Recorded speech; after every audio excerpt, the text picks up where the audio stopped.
You know what? That was actually perfect. That was perfect. That wasn't exactly in my notes, but kind of in my notes. Yeah, if you are new here and you're wondering, what is this? Who are these people? As you can see, we are not a production. That was perfect. That is it. So just as Daniela mentioned, this really for us, we're a community of missionaries and leaders, people who feel called by God to do something in the city. We feel called to go and to proclaim and to demonstrate his kingdom in some way, shape, or form. And so we actually say that this gathering here on Sunday mornings for us, this isn't really church for us. It's a sort of a family reunion. It's a conference. It's a gathering of leaders and missionaries. But what these people do, what you guys do throughout the week, that's actually being the church in the city. And so if this was a production, well, we'd be fired because, as you can see, not everything always works the way that it should. But guys, thank you so much for being here this morning. It has been fun for me. And I think for us to be going through the book of Exodus the way that we have. And like we mentioned, we're getting close to sort of maybe what we know as, I don't know, the plagues, the maybe, I don't know if you've ever seen The Prince of Egypt for some reason. That's all I can think about is you know the plagues that are sort of famous and popular. And so next week, Joel is actually going to get us into the plagues.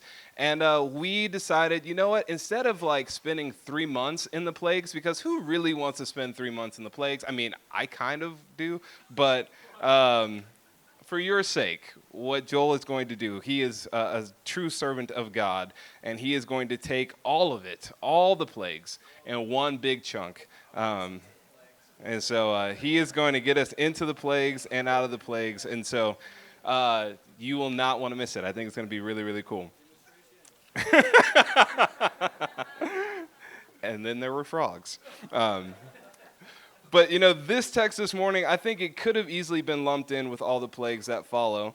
But when I was looking at Exodus, it felt good to sort of separate this out. This isn't quite a plague. It is different. It is more of a sign and a demonstration.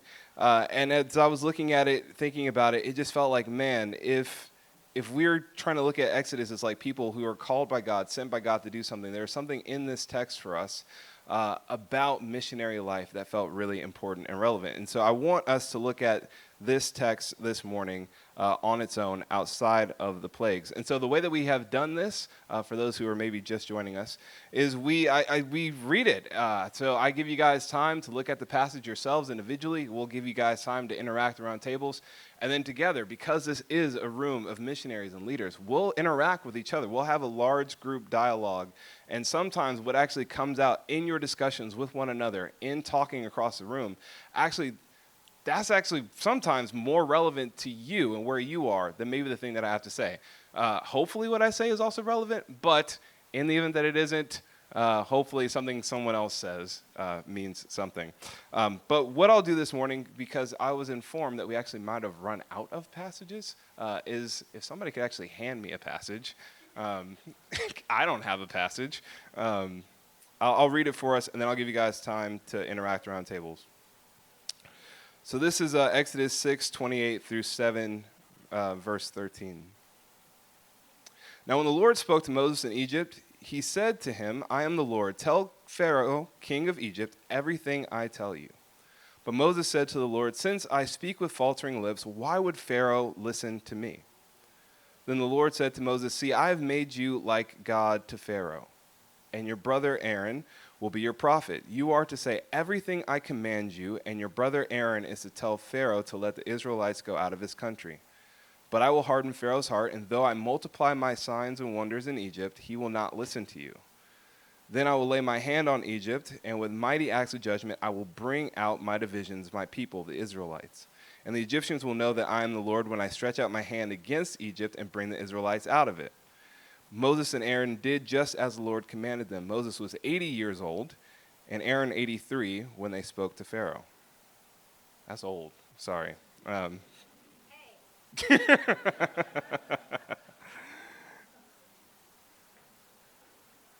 Lord said to Moses and Aaron, when Pharaoh tells you perform a miracle, then say to Aaron, take your staff and throw it before Pharaoh, and it will become a snake." So Moses and Aaron went to Pharaoh and did just as the Lord commanded. Aaron threw his staff down in front of Pharaoh and his officials, and it became a snake. Then Pharaoh summoned wise men and sorcerers and the Egyptian magicians. Wow, that's a tongue twister. Egyptian magicians. And also did the same things by their secret arts. Each one of them threw down their staff, and it became a snake. But Aaron's staff swallowed up their staffs. Yet Pharaoh's heart became hard and would not listen to them, just as the Lord had said. All right. So I'll give you guys time around tables to talk about it, interact with each other, and then we'll discuss it as a room. All right. Let's do this. Let's open up for a large group dialogue, and I think we might even have a mic runner. Skylar, the one and only. So handsome. All right, so I'd love to hear what sort of came up for people, what people were discussing at their tables, what jumped out to them, all that fun stuff. So you can raise your hand, and the mic will find you.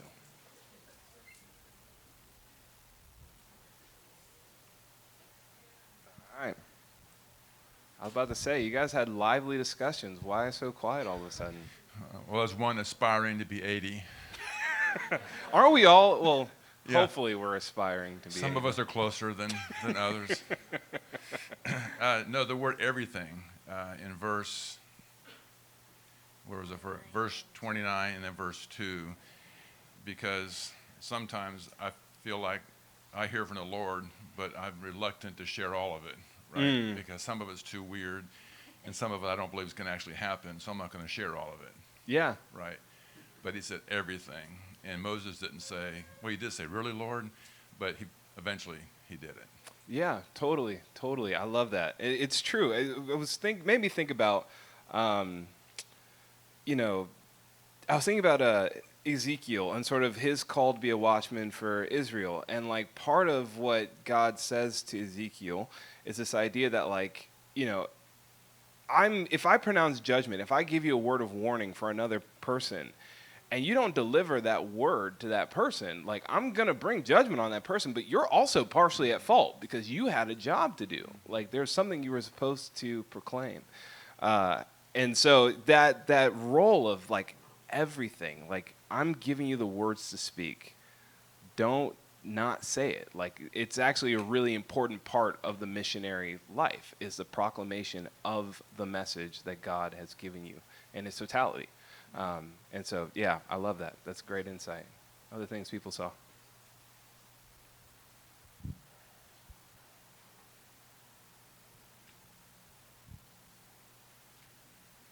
Others?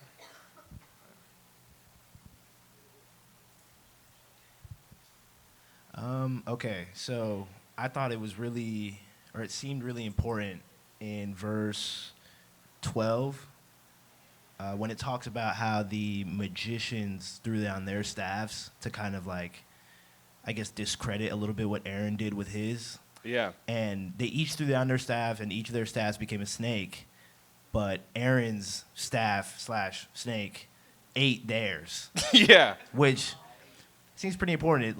To me, I kind of interpreted it as like the magician's staffs were just like regular snakes with magic, quote unquote, witchcraft, wizardry snakes, and Aaron's snake was a divine one.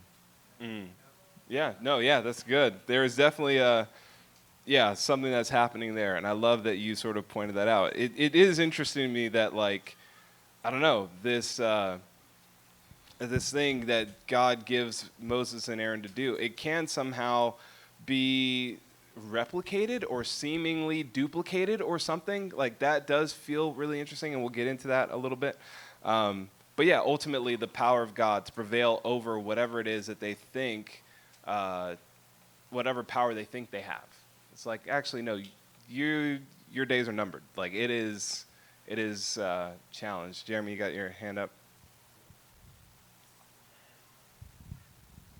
Sherry was just educating me back here about how a lot of times we think the pinnacle of ministry would be like a sign and wonder, Like that would be like, oh man, if only a sign and wonder happened, if only the bread multiplied, then people would come to faith, or there'd be a breakthrough, or the devil would be cast out. It's like, but it happens here and it doesn't work. Yeah. And then at the very end, it says, just as the Lord has said. Like, God's not surprised by that either, you know? But I just think as a person, I would be like, I would just hope for like some freaky deaky stuff to happen and then ministry would go well. Yeah. But that's not true. Like this freaky deaky stuff happens. Aaron's staff, mounts these other snakes, dominates them, What an image. And then that's what it is, guys. It's a domination metaphor. And but it doesn't work, and God is still not surprised by it. So, anyway, but we are when it doesn't work. Right. So good. I love that.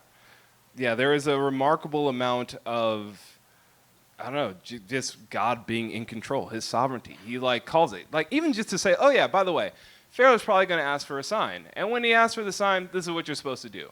And that's exactly what happens. We don't see that Pharaoh, but they perform it, so it's assumed that he does actually ask for the sign. It's yeah, God knows this. And he's like, yeah, totally. This is exactly what's going to happen. Not surprised, not thrown off at all. Which, maybe that should give us a bit of comfort, too, that the God we worship, even when we're uncertain or unsure, he is not surprised. Yeah. It's just a really good example that we see when he tells Aaron and Moses both, hey, you're going to go and you're going to do what I'm asking you to do. You're going to go talk to Pharaoh, but he's not going to listen to you, right? So if God's telling me that this person, I'm like, okay, mission accomplished. But they didn't look at it that way. They looked at it as, I'm going to. It's such a good example. We're all going to run into challenges and problems that no matter what, the enemy is not going to listen. But it doesn't change us. We have to follow those things that God's instructing us to do. Yeah. We have to remain steadfast, and he will present himself at the time of his choosing. Yeah. Which is what he did with Aaron. So good. Yeah, it's true. It's it challenges your notions and your definitions of success, right? If Moses had to judge, what do you do when the ministry assignment that you are given is that people will not listen to you? Okay, because we typically think all right, if someone comes to faith, I've been successful. If something happens, I've been successful. But no, actually nothing happens. Actually, it gets worse. It gets harder. And that's successful. What? How does that make sense? It's actually, if people, I think, was it Isaiah? I can't remember if it's Isaiah or if it's Jeremiah. It might have even been Ezekiel. But it's actually, if they, no, I think it's Isaiah. It's I could send you to people who would listen to you. But that's not who I'm sending you to. I'm sending you to these people. It's wait, what? And so, yeah, it totally boggles the mind. John, oh, there's another one over here. Was there somebody over here? Sorry, we'll come back to you, John. Sorry, Mr. Tomy, but our table was really interested about this hardening of hearts. Mm-hmm. I don't know if you have any wisdom about that or can answer our questions about this cruel God. No, that is a good question, and it is a big tension in this passage, and we'll talk about it a little bit more in the talk itself. But yeah, what's interesting is that for my understanding is, as I was sort of doing some research on this, is that actually the writers of Exodus and sort of the original audience, they would not have seen this as conflicting or as problematic. For us, we think oh man, I think kind of what we talked about last time, how could someone be punished for a thing that they actually had no control over? Is this God somehow being cruel to this individual? But part of what they're doing, what the writers of Exodus are doing, is they're actually saying there's actually two things at work here. There is the outer dynamic, the outer framework, that is that Pharaoh himself, that yes, God, nothing happens that is outside of God's sort of understanding. God is over this stuff. And yet, at the same time, there's the inner dynamic that Pharaoh is actually choosing and making decisions that eventually God gives Pharaoh over to, right? So like we're seeing bits and pieces. Like part of what's happening is that God is, or at least the way that the writers are saying it, is that God is sort of over this whole dynamic, right? Like the whole thing gets paraphrased. But when you sort of look at, especially when you look at the plagues themselves individually, and what sort of the action that happens throughout Exodus, is that Pharaoh is hardening his own heart. Right? Like, so you think about some of the actions that Pharaoh does. Like, he decides, okay, I'm going to increase the cruelty of these people. Or the slavery of these people. I'm going to harden my heart against what this sign does or what is happening. And what happens is that several times as Pharaoh is hardening his own heart, there does come a moment in the Exodus narrative where the word shifts. And actually now it's God's hardening Pharaoh's heart. And what he's doing is essentially giving Pharaoh over to what he's already done. It's like, you've chosen this. Now you have to reap the fruit of what you've decided. And so for them, it was them saying, like, God's hardening Pharaoh's heart and Pharaoh hardening his own heart was actually two sides of the same coin. It wasn't opposites to them. It was more of the same thing. And so, yeah, it's sort of interesting and problematic. But maybe it's not. Maybe it's true of us that, like, I don't know, part of what we see happening, especially when you see judgment in later parts of Scripture, is that God just gives people over to what they've already decided. And that's actually the judgment. It's like, oh, you thought that, I don't know, you thought money was going to be the thing that was going to give you peace and fulfillment. Okay, you can have that. And now you have to feel the consequences of that. Yeah. John? Well, that's actually what we were just going to talk about. So, because Jessica brought that up too at our table about, you know, how his heart was continually hardened, and you know, when God does things in us and through us, it's never just for us. So, Pharaoh's reputation and Egypt's reputation was worldwide at the time, right? To be these probably unflappable nation with an unflappable leader. So God uses that to prove to also the rest of the world that this is what happens when you cross me and my people. Something may go on for a certain time, but I haven't taken my eye off of my people. If Pharaoh would have just acquiesced at the first request, then the rest of the world would not have seen just a glimpse of who the God of the Israelites even is. Yeah. So it took him continually being given over to his normal hard-headedness, because he was probably always that way, right? It's not like all of a sudden he became stubborn. And so, like you said, God said, all right, well, I'm just going to allow you to be stubborn at this point, because right now what's going to happen is the whole world will see your stubbornness come to a collapse at my hand and my people who are your slaves. Because also the world will see where a whole group of slave nation was actually their God that represented them was the one that bested the you know, unbeatable Egyptians. Yeah. So yeah, I love that. And I think you bring up a very good point, that, you know, I remember one commentator was saying, the point, the heart of Exodus is that God is making himself known to the nations, and he's making himself known through Israel. And so part of, you know, if it was just a matter of getting Israel out of Egypt, God could have done that relatively quickly. Like, that doesn't take much. But if the point is to be made known, and part of what we see happening in this passage too, is that, oh no, the acts of judgment are part of that, like the plagues and this whole journey of like the back and forth. It's like, okay, God is making himself known. And so it's actually not just about Israel's liberation. Israel's liberation is a part of it, but it's actually about the making God known to the world. And that happens through this conflict. That's so good. Okay, let me jump in here. Let me move this stuff, because this is going to get in my way. Well, no, God, that sounds bad. Your Bible doesn't get in my way. You know what I mean. Forgive me. Okay. But if part of what we're talking about this morning is how Exodus informs our missionary journey, our roles as witnesses, we've already been talking about this, but there are a few things that did sort of jump out to me. The idea of the importance of this word from the Lord, like having a word from the Lord, that if you're going to be a messenger, you probably should have a message. That's probably important. But then also kind of the roles of signs and proclamation and mission. We've talked about that. And then this reality that some people will hear the word of the Lord, they will see a sign from God, and still choose to reject the Lord. And so in a sentence, faithfulness in mission is measured by obedience to God's word, not by people's response to it.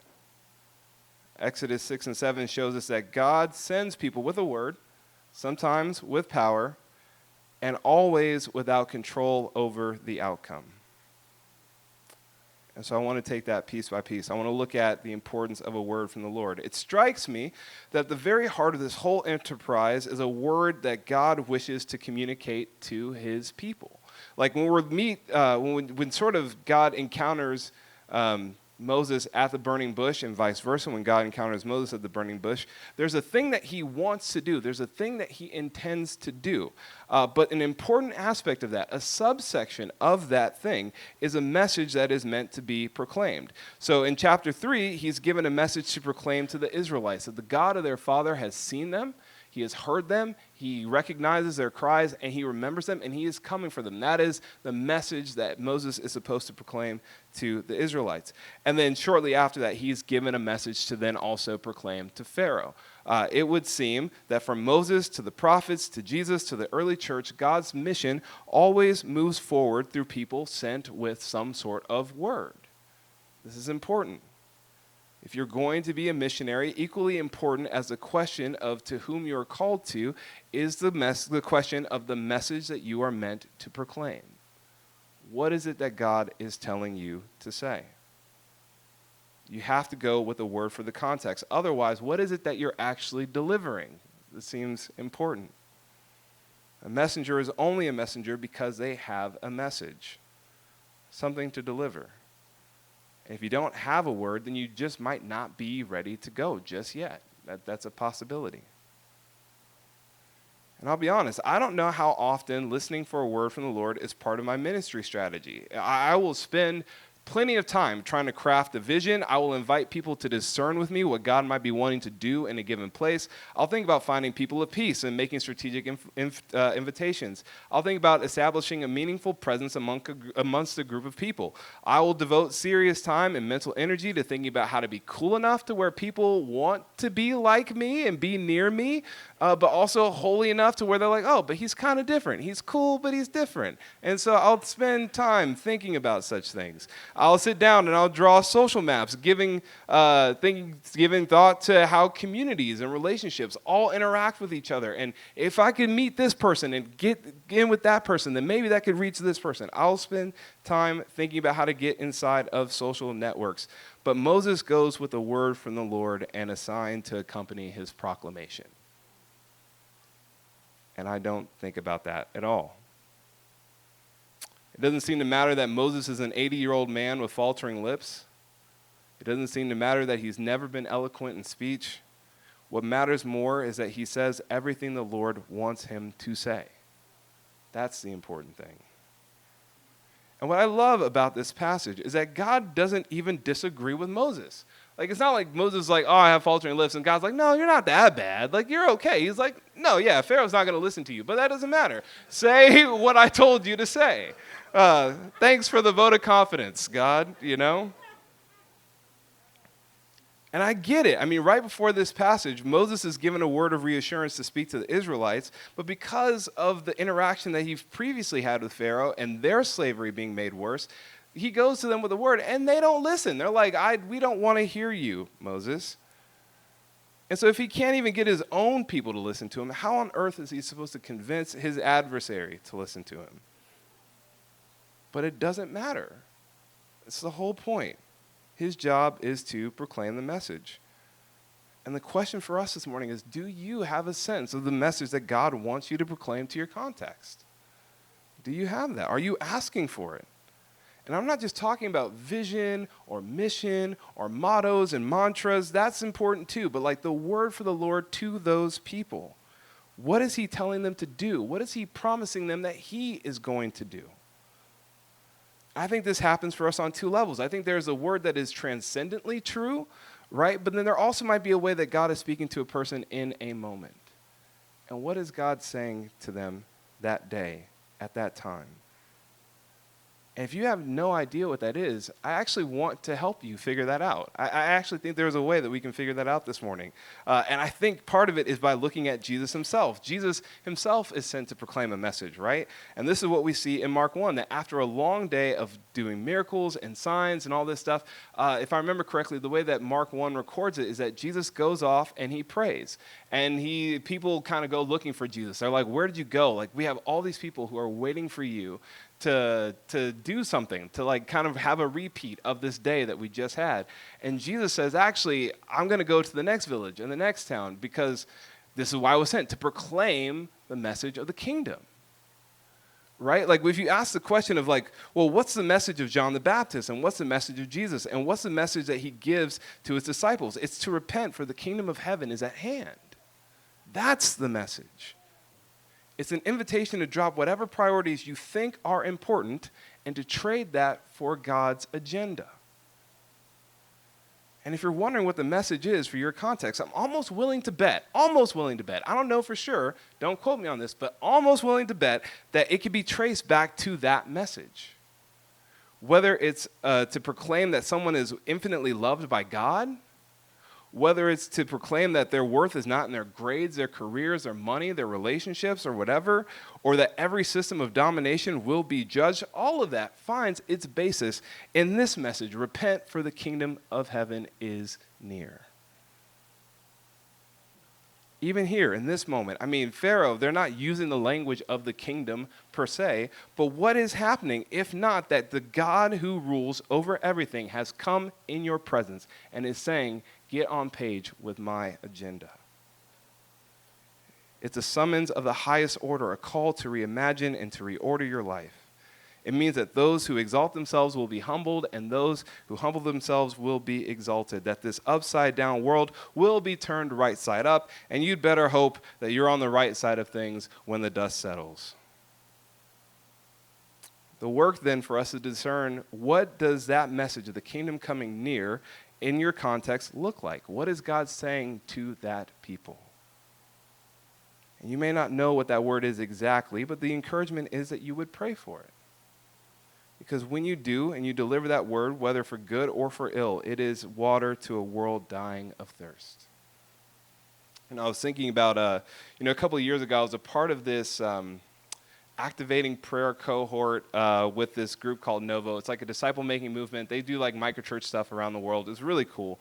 And it was like the 6-week cohort. And I joined it in part because, you meet some of those Christians who are just like, I just had this vision for you. Like, I was just like, I know you don't know me, but I had like a vision for you. You're like in a grocery store. And they're like, I just had this vision for this person who's checking out lettuce. And I just saw this thing. And this is the word for the Lord for you. And I'm not one of those people.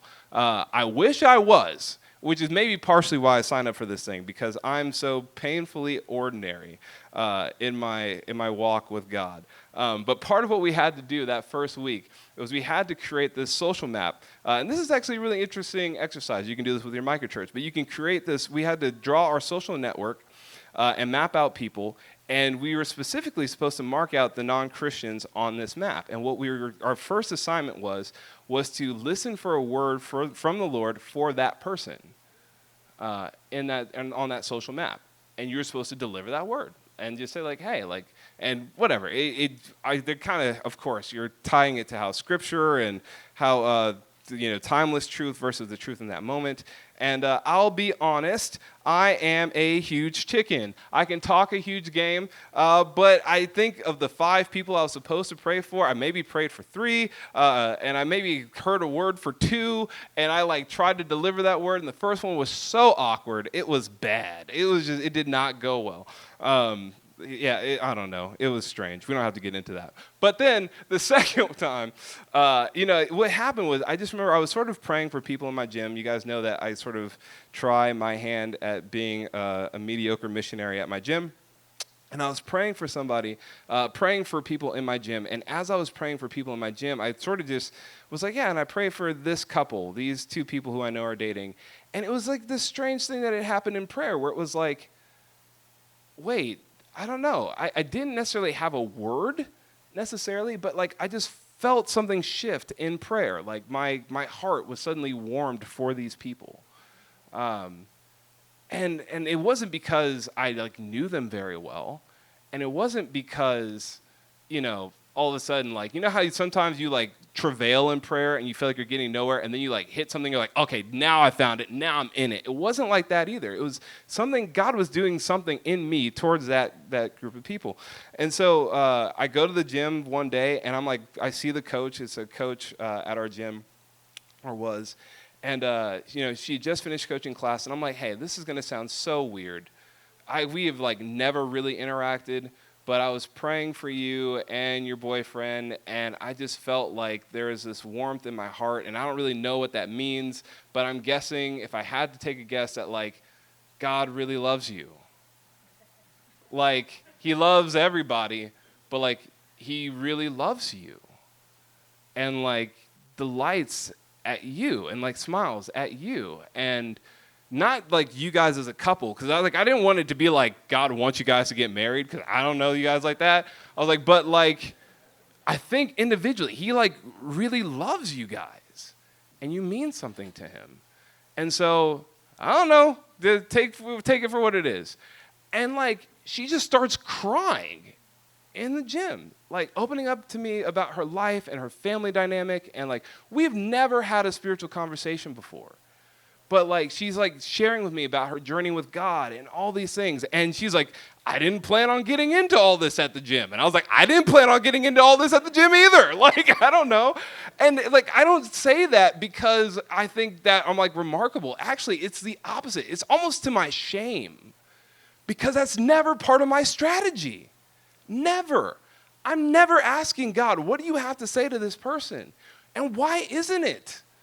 It's like, obviously, God is always communicating, always wants to talk to his people. And sometimes how he does that is through us. And so why don't I ask for words for people?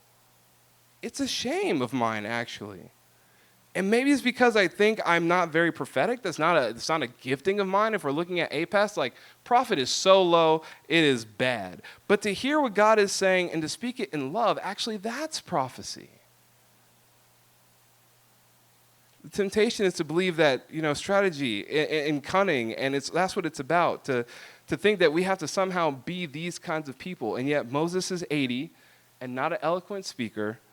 He gets a word from the Lord, and that's what counts. And can we listen for that word? And maybe the second piece of that is that the message and the validity of the one who speaks it are somehow confirmed in the demonstration of power. And so going back to chapter 4, when Moses is first sent to Pharaoh, what I love about sort of how chapter 4 records it is that Moses is supposed to perform these signs, and then actually the message that he proclaims is almost in response to the signs. Like, it's you perform these signs, and then you proclaim this message. It interprets what the demonstration of power actually means. And here we see that, okay, you're supposed to proclaim everything that you're supposed to do, that I tell you to do and say, and then when he asks for a sign, this is what you're supposed to do. There's this interplay between words and power that we see happening here. They seem to go hand in hand. And going back to that same cohort that I was a part of, one of the things that they talked about was this idea of this three-legged stool of evangelism. You might have heard us talk about this before. This might not be news to you. But it was news to me the first time I heard it, and so as I receive, I pass on to you. But basically, the idea is that in gospel proclamation, there are these three dimensions of evangelism, that there is word, and there is deed, and there is power. So you can like imagine it as like, I don't know, a Venn diagram. That should be very familiar to a lot of us in the room. We know something about Venn diagrams. But if you had to imagine a Venn diagram of word, deed, and power, somewhere in the middle of that, like that is actually like gospel proclamation, like real sort of full gospel proclamation. So obviously, your word, that is your truth claims about the Bible, it's apologetics. Your deeds, that's your acts of justice and sort of the Christian life, the benevolence, the generosity. But then also the last piece of that is power, and that's the healing, the emotional, the physical healing. It's dealing with demonic and the deliverance and the very real powers of evil. So if the word sort of explains the kingdom, deeds display the kingdom, but then power reveals the kingdom. And the reality is that you need all three of those in your witness, right? Because a gospel without words is vague, and a gospel without deeds is hollow, and then a gospel without power is incomplete. So you need all of them. And if you miss a leg of that, the stool image works, because if you take out a leg, it wobbles, it falls apart. And so you need all three of those. I mean, this is 1 Corinthians 4:20, that the kingdom is not just a matter of talk, it's a matter of power as well. And I remember, like, I was a number of years ago when I was in Cayman and doing student ministry there, occasionally we would have groups come and visit us. And they would kind of, I don't know, InterVarsity chapters would come visit, and they'd do like a week of evangelism on our campus. And it worked really well because Cayman as a country is really small. And then the university that we were on was even smaller. Like, how many students are at the University of South Florida? Like 50,000, 45,000? Yeah. So the big college in Cayman was 1,000 students. And so, as you can imagine, once you bring outsiders in, everyone knows that outsiders are there. They're like, you don't look like people who have been here before. And that's something about the novelty of people visiting really sort of worked well for us. And so I remember we had a group from Tallahassee who was visiting us. And yeah, they were just sort of doing a week of evangelism. I was running around doing something else, trying to get things prepared for that group. And I wasn't there for this interaction, but from what I heard, because everyone was jazzed about this, was the staff worker had met this student named Kendra. And I had met Kendra before. I don't know how often we had like really gotten into spiritual conversations, but she, from what I could gather, had always been sort of disinterested and distant from the whole Christian thing. Like, just was not interested. But they were on campus doing outreach, and because new people, outsiders, guests, who are you people? What are you doing here? What's going on? What's this display? We've always done some sort of display, but because outsiders are there, who are these people? And what is this display that you're running? She's having this interaction with the staff worker, and he just sort of offers to pray for her. Like, it's just, he's walking her through things. He's like, yeah, and then if you don't mind, I'd just love to pray for you. And like, the second he starts praying for her, something happens in her. Like, she had like some sort of like nasal blockage or something. Like, there was something in her body that I don't think was just like, oh, she had a cold. It was like, no, like a medical condition. And that like, he started praying for her, and she felt it change. Like, it was gone. And she, like, in the middle of the prayer, she was like, wait, whoa, what was that? Like, stop what you're doing. What did you just do? Like, something just happened. And it's not like he was praying for healing over her. He was just praying for her. Like, just laid his hand on her and just started praying. And then something happened where she was just like, that was different. What happened? And then he had to, like, oh, well, you know, sometimes God does this stuff because he loves his people and whatever. And I guess he wanted to give you that. And so this is the God that we're sharing about. And he like shares the gospel with her, and she gives her life to Jesus right then and there. Like, goes from being completely disinterested to like, oh no, I'm in. Like, because that was real. Like, whatever that was, something just happened here. She heard the message, but it was the demonstration of power that gave validity to the message and the messenger. And I'll be honest, I don't know how often I ask for signs to accompany my message. I might ask for favor. I might ask for openness and receptive hearts. But I don't know how often, if ever, I've ever asked for the message to be accompanied by power. And yet, it seems that these two things go hand in hand. And so we should be asking for it. You know, did you know that on average, the average person sees anywhere from 4,000 to 10,000 ads a day? Did you know this? The communication experts have like studied this, and apparently between like billboards and social media and television commercials and website banners, we see on average anywhere between 4,000 and 10,000 ads a day. Now, our brain does a really good job at blocking these things out because, I mean, Imagine that. Like, what? It's never. So we're getting really good at sort of blocking those things out, which is why they try to find new ways to advertise to us. But all this to say is that we are surrounded by words and messages. And so how do we compete with that?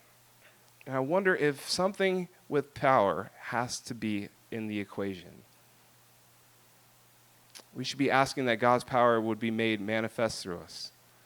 Not just for our sake so that we look cool, but that he would be exalted. Maybe like the late great theologian DMX once said, Lord, give me a sign. That was just so that you would be listening. But it does seem to me, and it is an important sort of notice here that we talked about earlier, that it seems that false powers can imitate the effects of the kingdom, but only God's power can finally consume and outlast them. Like, all this week, I've been really fascinated. We were talking about this earlier, why God would give Moses a sign that Pharaoh could seemingly replicate. Like, think about this with me for a second. Like, when God first meets Moses at the burning bush, what's the miracle that he gives Moses to show that he's been sent by God? It's, okay, when you meet the Israelites and the elders, you're going to throw your staff down on the ground, and it's going to become a snake. And you're going to grab it, and it's going to become a staff again. Like, this is the miracle that he's supposed to perform that's supposed to get people to believe in him and believe that he's been sent by God. And so then when he goes to Pharaoh, this is also the sign that he's supposed to perform. But it seems that the God who likes to acknowledge that Pharaoh's going to ask for this sign and that it's not going to work seems to leave out this little detail that the magicians are also going to be able to duplicate that miracle. I feel like I would have liked to have known that beforehand. Like, okay, that's important information to know, but he does not tell him that thing. And what I think actually is interesting here, we don't have to get into all this, but this actually isn't the same sort of miracle that Moses would have performed before the Israelites, because that word that gets used here, that's translated snake, actually in a completely different language, or not in a different language, but in other contexts, is translated more like water monster. It's not just a snake. Like, Moses creates a chaos monster out of his staff in front of Pharaoh. It's like, oh, shoot, this is different. And so it's almost like, and I think part of what's happening here is that, at that time, those kinds of creatures would have been sort of symbolic icons of those nations. And so the fact that sort of Moses creates this thing and then it finally does devour the other snakes, it's like, oh, yeah, God is calling your number. He's saying something to you guys. It made me think about the movie The Prestige. Has anybody seen that movie? It is one of my favorite movies as well. It is such an incredible. If you've never seen The Prestige, you probably should. But kind of the opening sequence of The Prestige is Michael Caine talking about the nature of magic and the way that magic tricks work. He says that every great magic trick essentially has 3 acts, right? So the first act is the pledge. And the pledge, the magician shows you something ordinary. It's a deck of cards. It's a bird. It's a man. And he shows you the object, invites you to sort of inspect it to see that it's ordinary and that it's real or something, even though it probably isn't. And then the second act of the magic trick is the turn, right? Where the magician takes this thing that is ordinary and makes it do something extraordinary. And so now you're looking for the secret, he says, but you won't find it because you're not actually looking. You want to be fooled. This is what Michael Caine says. But you don't clap yet because making something disappear isn't enough. You have to bring it back. And this is the third act of the magic trick. Every magic trick has a third act. The hardest part, and this part is called the prestige. It's the part where the twists and the turns and the lives hang in the balance. It's where you see something shocking that you've never seen before. Instead of the coin just reappearing, it's behind your ear, right? Instead of the lady being sawn in half, the lady is sawn in half, but somehow she comes out on the other side of the room, whole and one. And as I'm looking at this thing, I can't help but wonder if the real sign here isn't the staff into a chaos monster, though that certainly would grab the attention. But I wonder if it's that this creature devours the other ones that the magicians create. And that's actually the sign. That's actually the message. not only is he Lord of creation who can bend matter to his will, but whatever power you think you have is about to be devoured by something real. That's actually the thing that he's communicating. I think as we do and pray for signs to accompany our witness, I think we have to contend with the reality that there are people who can do similar things to what we do, right? Like, other people can pursue justice. Other people can find things that will give them discipline and focus. I see that in the gym all the time. The amount of people I've met who've said, oh, because I found CrossFit, I've given up smoking. Or because I found CrossFit, I found my purpose in life. There are things that will be out there that people will find that will somehow seem to replicate whatever we think God can do. And yet, what we know to be true is that imitation can look convincing until it actually has to carry weight. I was thinking about my wife and the way that she has become obsessed with the Dollar Tree.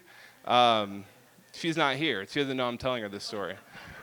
I meant to run it by her, but here we are. And she's not here. And she probably won't watch the recording, so hi, honey.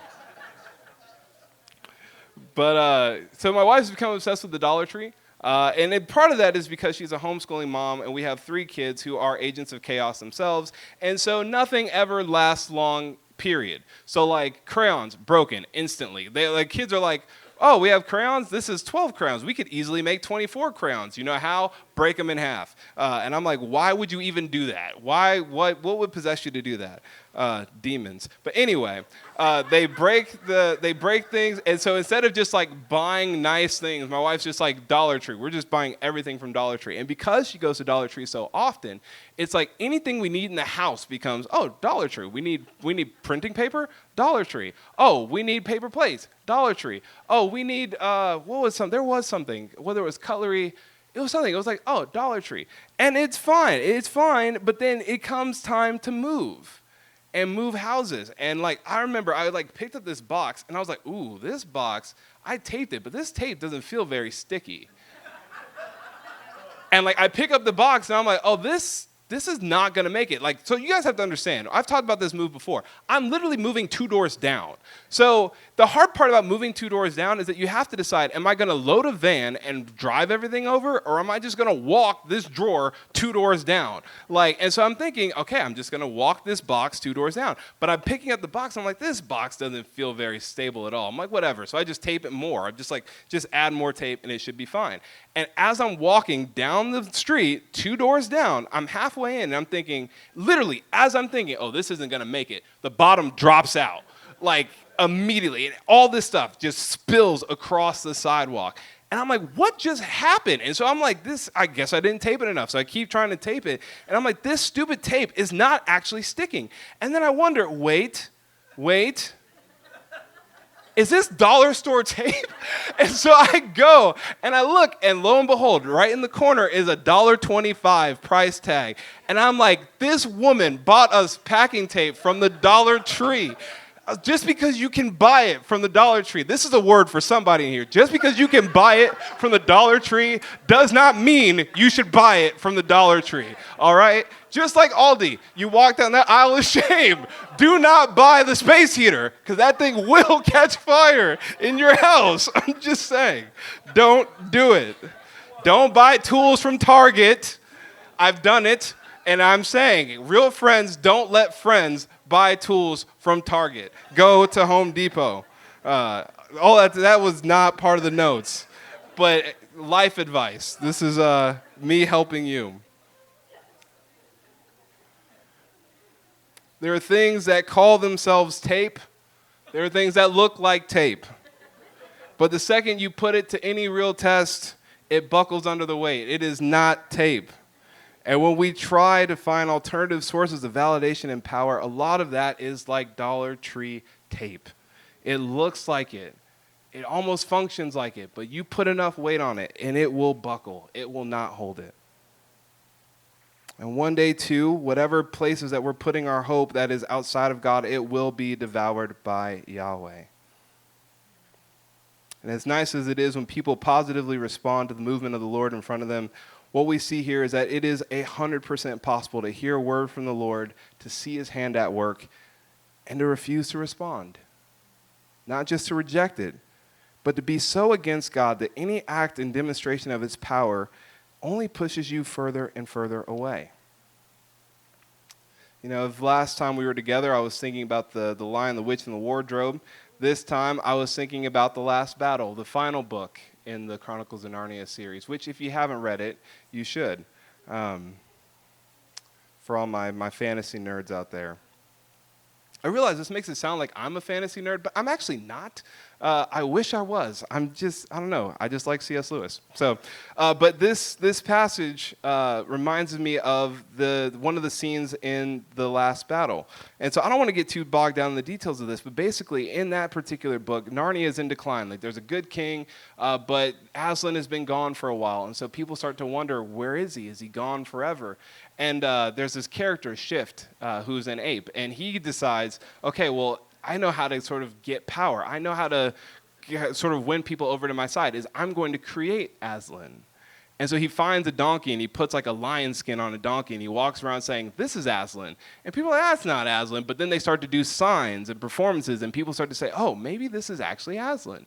And so slowly but surely, this dying, declining Narnia starts to find themselves sort of worshiping and obeying this donkey that's dressed as a lion, pretending to be Aslan.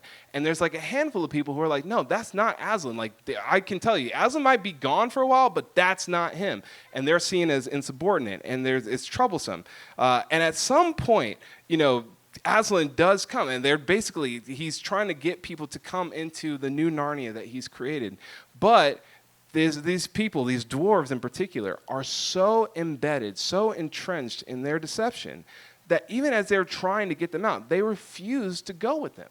And not just refuse, but they're like blinded to where anything that gets done to them, for them, any act of kindness, generosity, it gets reinterpreted, misinterpreted as something else entirely. So there's a scene in particular where the dwarves are so blind to what's happening around them that they're like sitting in a circle. They can't see Lucy or anybody talking to them until they get right in front of their face. And even though they're outside, sitting outside underneath this open sky, surrounded by trees and flowers, they're so blinded that they're convinced in their heart of hearts that they're actually sitting in a dark hole in a smelly stable, and that actually it's pitch black. And so Lucy and them, they're trying to convince them, like, hey, no, like, smell this flower. Like, can't you smell this? Can't you hear this? And so they put like a violet in front of their face. They're like, oh, it's thistles. Like, why would you do that? And what's that smell? That's horrible. And they're so like heartbroken over these dwarves that eventually when Aslan does show up, they're like, Aslan, can you help them? Can you do something for them? And he says to them, dears, I will show you what I can and what I can't do. And this is what happens. He growls, this like simple, low growl. And instead of them like recognizing, oh, that's Aslan's voice, they say, oh, that's that gang over there with a machine. They're trying to play a trick on us. That's not Aslan. That's something else. He tries to give them a banquet, a feast in front of them. And instead, they can't even taste that properly. To them, it tastes like hay. They're so deceived that this glorious feast tastes like hay before them. And they become so convinced that the other dwarves in the circle actually have the real food that they begin to fight with one another. And this is what Aslan says. He says, you see, they will not let us help them. They have chosen cunning instead of belief, and their prison is only in their minds. Yet, they are in that prison, and so afraid of being taken in that they cannot be taken out. And this is how it is for some people. What begins as an act of resistance towards God in any way which people are closed off to him, with enough time and distance, eventually the attempts at kindness, the attempts to get their attention, it turns into a hardened heart. And this is the tension that's at the heart of Exodus. That Pharaoh, he himself has hardened his heart. And at some point, God just gives him over to it. I mean, this is a man who intensified his predecessor's unjust oppression. Nobody makes him do that. He chooses to do that. This is the man who persists in rejecting every request and every warning he receives from Moses and God, even after, and we'll see this, that even after his own magicians recognize the finger of God and his whole government pleads with him to have some sense and to stop the destruction of their country and their suffering. He does not, and nobody makes him do that. This is a man who admits that he's in the wrong, confesses his sin, then chooses the same devastating path again and again and again. This is Pharaoh's own doing. And so then after several occasions of Pharaoh hardening his own heart, we finally at last read that God hardens his heart. And it's not that God hardens his heart as much as he allows those choices that he makes to be his punishment. He gives him over to the thing that he decides. This is what we see in Romans 1. And maybe the word for us in that is that there will be people who will ask for a miracle, and it will not be enough. You'll see that in John 6. There will be people who will experience plagues and judgment, and they still won't repent. That's Revelation 9. And if that's how it is when God himself is directly involved, what can you expect? You're not God. You can't control anyone. If we're honest, half the time we can't even control ourselves. And this is why mission requires humility, because even God himself does not coerce love. I'll call up the worship team, and we can land this plane.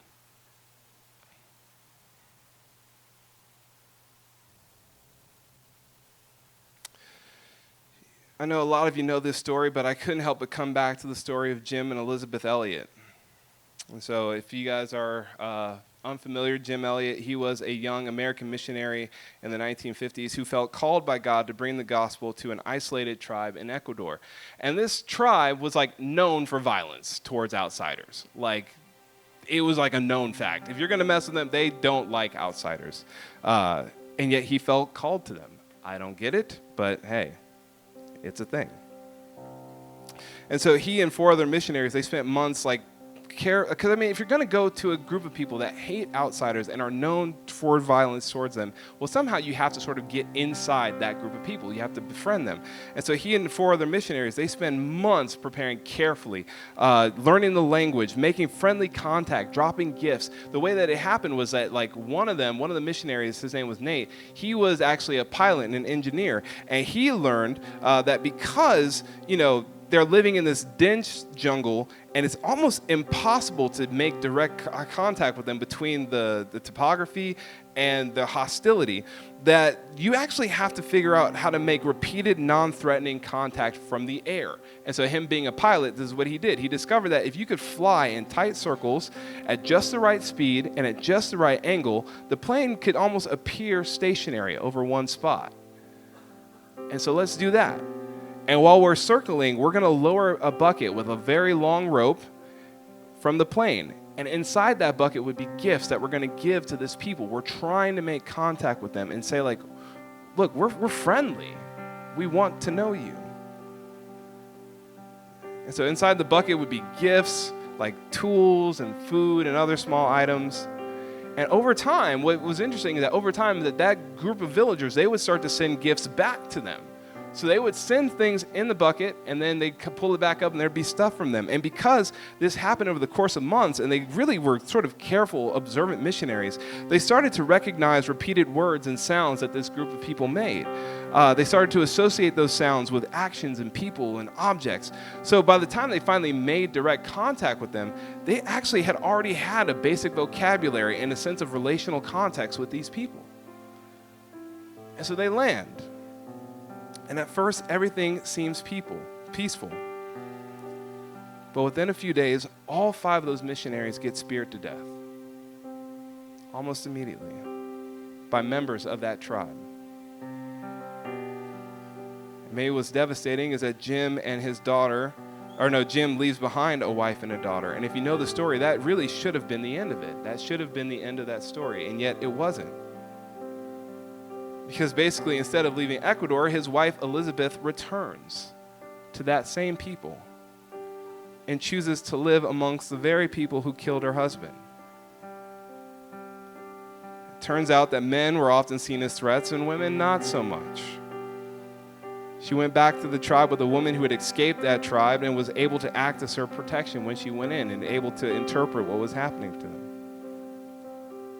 But what I think is really interesting is that part of why her witness was so different is that the tribe was so shaken. They killed these missionaries, and they were waiting. They were accustomed to vengeance happening. If we kill these people, their gods are going to come back and strike us. Their tribe is going to come back and kill us. Why has nobody come back to kill us?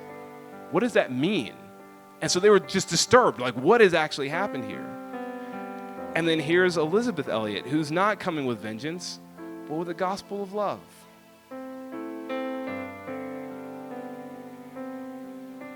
By the time she gets there, the soil had been broken by grief and guilt and curiosity. And through her presence of forgiveness and patient witness, that village came to know Jesus. They eventually said yes to him. And all the violence of that tribe, it just dropped drastically. And what I think is interesting is that we can rejoice because we know that it has a happy ending. But imagine being Jim for a second, if you could. From the outside looking in, if you were to look at his life, that moment, I mean, it would have to be considered a failure. How could you consider that a success? Not only did you not win a single convert, you lost your life, actually. It was a tragic failure, a failure that lost your whole life, cost you your whole life. But God, who stands outside of time, and who called him, saw something else entirely, sees something else entirely. And maybe in the same way that chaos monster wasn't actually the sign, but the way that it devoured the others, I wonder if the sign wasn't actually the first set of missionaries, but it was the second set of missionaries. You see, Jim Elliot had a part to play. He is known for this quote that he is no fool who gives what he cannot keep to gain what he cannot lose. This was his quote, and what's fascinating is that he wrote that years before he ever decided to go to Ecuador. That was the posture in which he lived his life.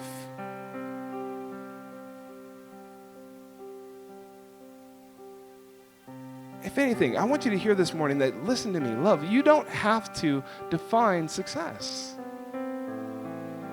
Of all the roles you get to play in the mission of God, of all the things you get to do, changing hearts and defining success are not one of them. Not either of those are yours to do. You proclaim a message, you perform the signs, but you must release any sense that you can control a person's response. You have to release whatever definitions of success you're tempted to associate with the positive reception of people. Because it's going to look like failure sometimes, but maybe you are exactly where you should be. And if Moses were to think about what he's experiencing in that moment and define that moment with Pharaoh as success or failure and to say this is failure, Israel would not have been liberated. He would have just gone home, given up. But faithfulness is obedience to the message, not management of the response. I do think somebody needs to hear this, that your responsibility is obedience. The outcomes are God's responsibility. Some of you feel discouraged, like you're at the end of your rope, and the invitation for you this morning is to just be faithful. Allow God to define success in this season. Surrender your expectations to Him. So this morning as we come to this table, I'm reminded that Jesus too knows what it's like to proclaim a message, to perform a sign, and to see it harden hearts. He knows it well.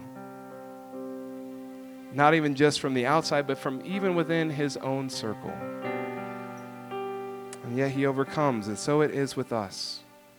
We can find strength and courage because He has gone before us and He knows the road well. So as we come to the table, some of you this morning, you need a word. You need to discern what is the word for my context. Some of you, you need power. You've been operating in word and in deed, but you haven't leaned into power. And so this morning, that's what you need to lean into. And some of you, you are trying so hard and you're so frustrated and it feels like failure. And the invitation to you this morning is to release control. This table is for you. It is an act itself, a proclamation. Symbolism of how we are to go into the world injected with the power of God. And it is a surrender. It is a reminder to the one who actually sits on the throne. And if I could, this last bit, I know we're going late. But some of you, and I don't want to remove this possibility that some of you, maybe you feel a little bit more like Pharaoh. Like you've seen God at work. You've heard Him say things to you. But there are things that you are holding on to more than Jesus. And the invitation for you this morning is to drop that too and to invite the real. So this morning, would you come receive his word, receive his power and his encouragement? Would you receive his invitation to something real? For I received from the Lord what I also pass on to you, that the Lord Jesus, on the night in which he was betrayed, took bread, and after he had given thanks, he broke it, saying, "This is my body, which is for you. Do this in remembrance of me." And in the same way, after supper, he took the cup, saying, "This cup is the new covenant in my blood. Do this whenever you drink it in remembrance of me. For whenever you eat this bread and you drink this cup, you proclaim the Lord's death until he comes." Jesus, for this community of missionaries, I do pray that you would give them a sense of your word, that they don't go on their own authority, but they go because they've been sent by you, and they've been sent with a very important message, that how beautiful are the feet of those who bring the good news. And so God, whatever is the good news that they need to deliver to their to their context, would you give that to them, Jesus? And would you give them the boldness and the fearlessness, knowing that, God, it is your word and that the outcomes are yours to manage? Would they trust you? God, you do send us out like sheep among wolves. Scripture does say that, but that does not mean we are powerless. And so, God, would you give us the faith to ask for signs that accompany our message?